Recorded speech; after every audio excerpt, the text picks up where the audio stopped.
เกิดขึ้นในเดือนมี300 ล้านตัวอย่างที่สุดเลย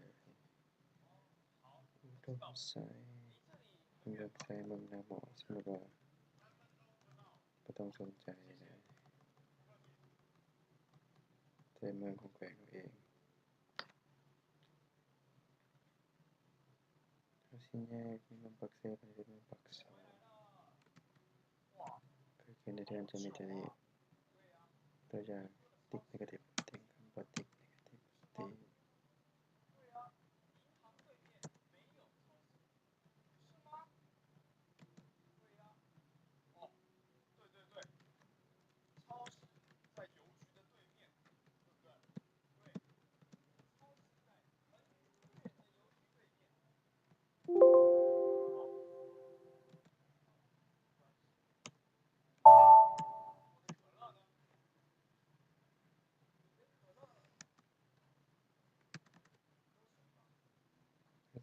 เจ้า325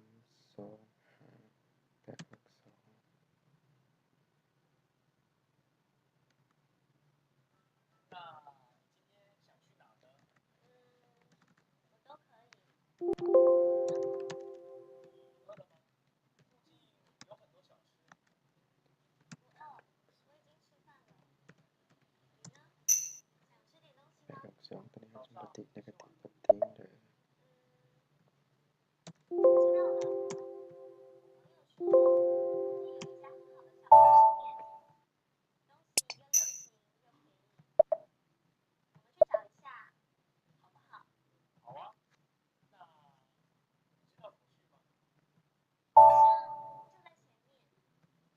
จะเป็นที่ว่าใส่ปักเซล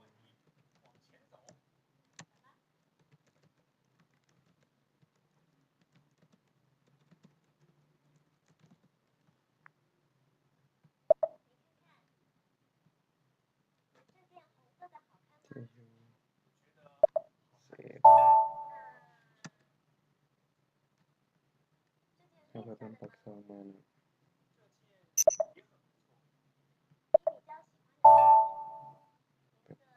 ปักเซลมาอยากเลยที่อยู่ทะเลที่สองตือเมืองไม่ได้ให้เมืองเกิดขึ้นในเดือนเลยของปฏิกเนกาทีฟโปรตีนเมืองตัวนี้จะเพิ่มขึ้นเยอะ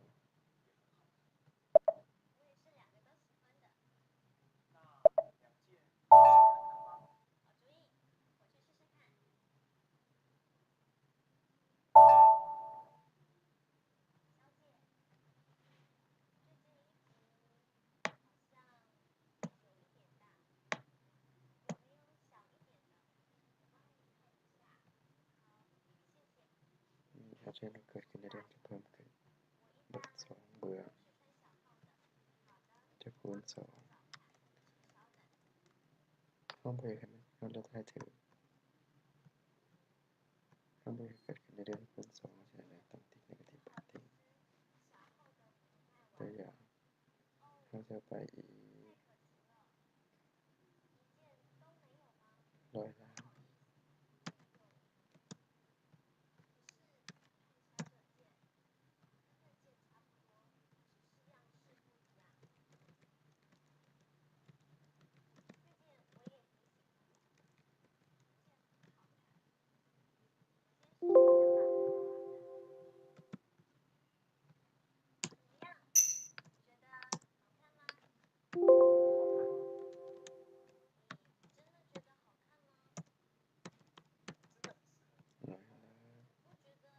ตัวจะมี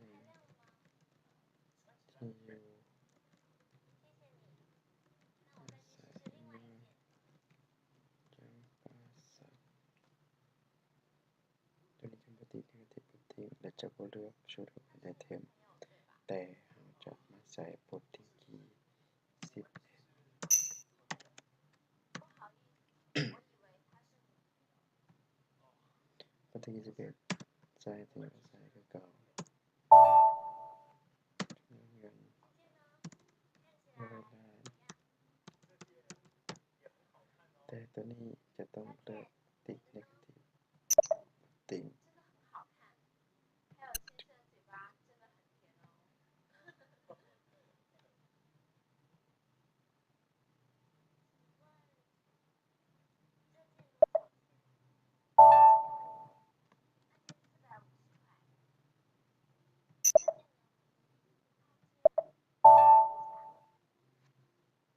จะเห็นหนึ่งจำนวน3เพิ่มขึ้นมา1แล้วเราเห็นอย่างขึ้นมา2อันอย่างเราไม่ได้ชูเป็นไอเทมปกติแล้วถ้าชูเป็นไอเทมเนาะตัวนี้ตัว2ตื้อนี่จะมาลดให้100 ล้านแล้วมันจะเหลืออยู่1ตื้อ900 ล้านแต่อันนี้มันปัดเป็น2ตื้อเก่าแล้วก็100 ล้านคือเก่าอันนี้ให้เห็นมันเหลือ1ตื้อ900 ล้านหักจากเก่าขีด32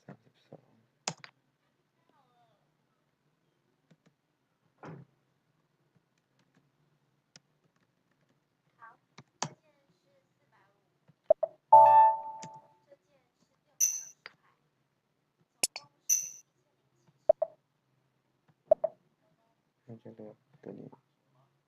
มาลบให้ตัวนี้จะยังรู้ตัวนี้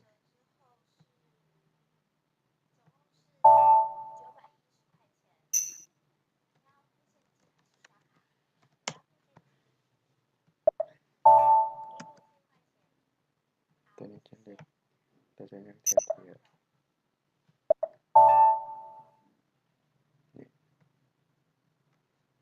แล้วเราจะมาเบิ่งว่าตัวนี้เกิดขึ้นถ้ามันเกิดขึ้นในเดือนเนาะมันจะเป็น1400แต่ตัวนี้ติ๊ก negative setting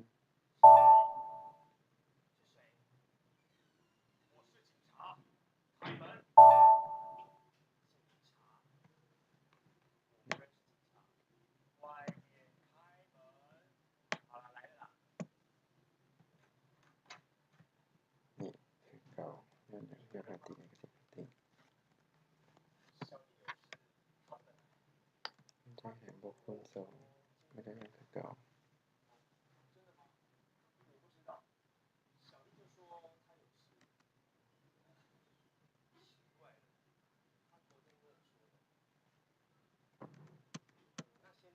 ตัวอย่างอีกอันหนึ่งเนาะสมมติว่าเมืองนนท์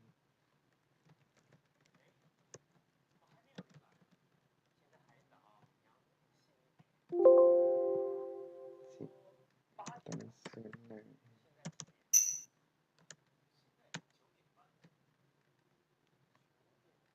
สมมติว่าเมืองนนท์มันเป็นติดลบได้11ขึ้นก่อน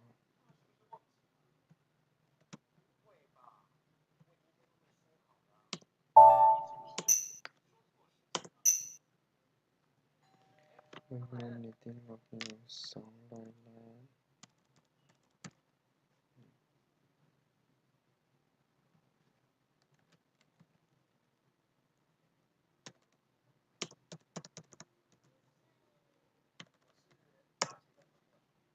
ที่พอใจเมืองนนท์200 ล้านตัวนี้มันอยู่แบบมีแบบนี้จะใส่อยู่แบบนี้200 ล้าน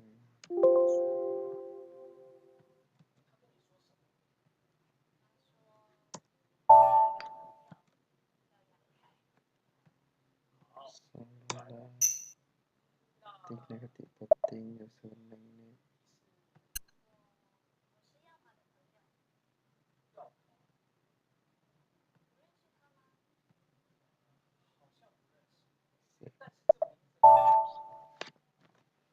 เมืองนนท์จะอยู่แบบมีมันจะเป็นเมืองนนท์เป็นค่าลบ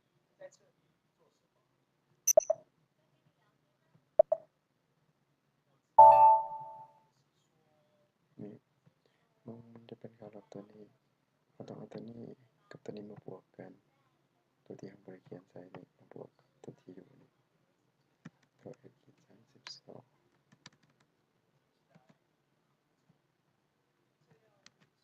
ตัวนี้ต้องใช้วิธีท้ายเดือน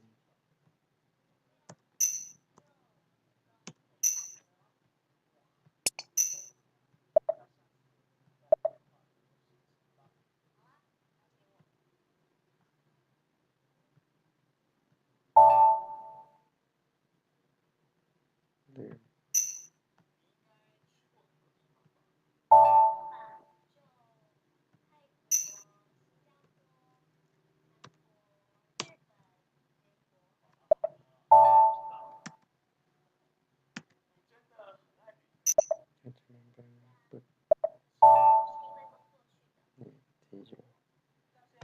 ก็มาตัวเมืองบนก็มันอยู่เบิ่ง B ตัวนี้ก็อยู่เบิ่ง D เพราะว่ามันเกิดขึ้นในเดือนมันจะมีการเปลี่ยนแปลงปกติปกติปกติ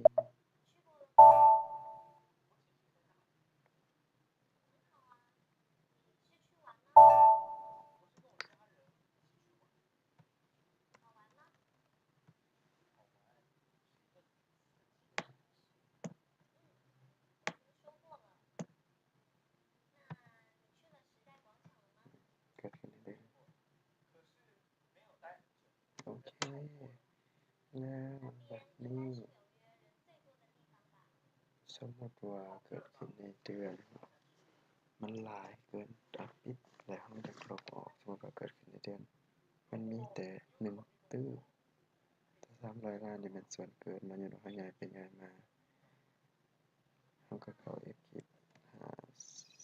51คือเก่า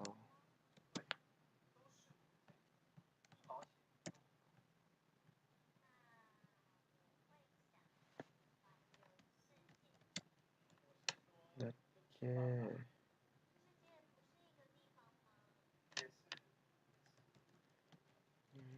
ประเภทเกิด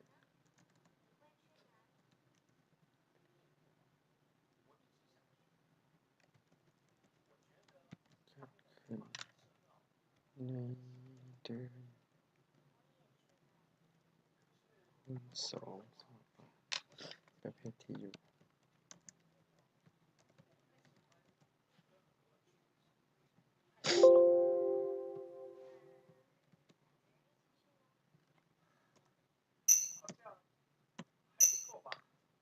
เราสิเอาออก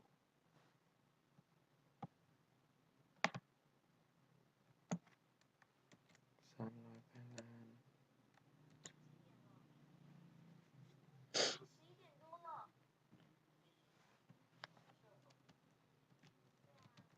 ตัดออกต้องติ๊กกับติ้ง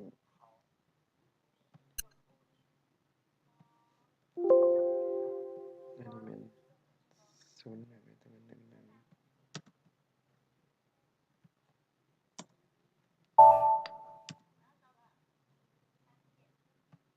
ำนวนเงินซ้ำเก่า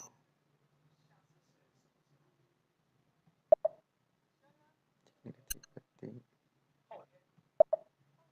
ทีนี้การใช้มันตัดออก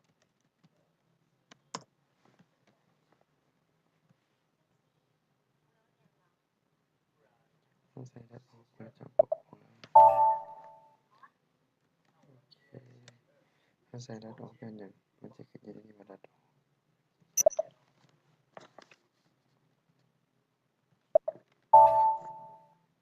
นี่ตัวนี้จะบ่เกี่ยวอย่างเนาะแล้วเอาสองอันนี้มันลบกันอยู่ f ขีด32ซึ่งว่าตัวอื่นมันก็ยังคือเก่าแต่ว่าเราจะตัดสองอันนี้ออกให้มันเป็น0f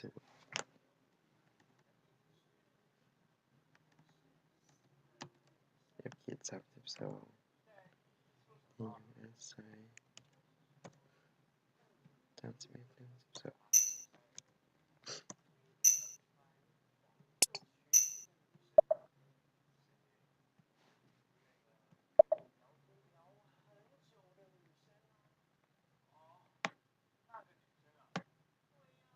นี่ดัดออก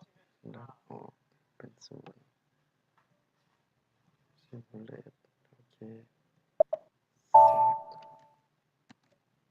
จะมาเบิ่งดัดออกมันจะหายไปยอดยังคำเก่าแล้ว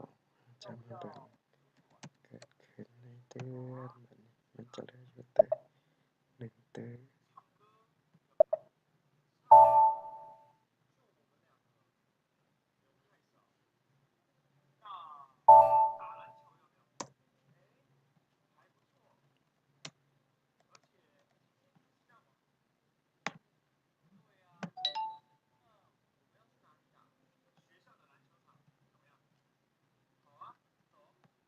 นี่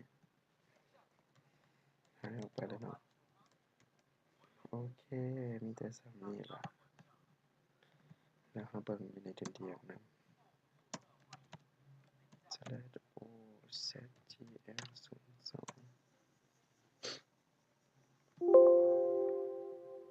55 เดือน12 2018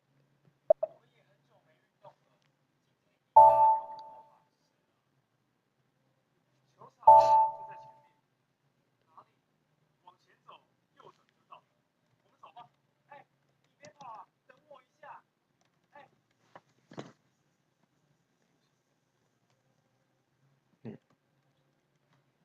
เราก็จะแต่ตัวนี้จะเป็นยอดรวมของกระแสไฟฟ้าเนาะเดือน12ก็จะยังสำนีกันเนาะดับเนาะ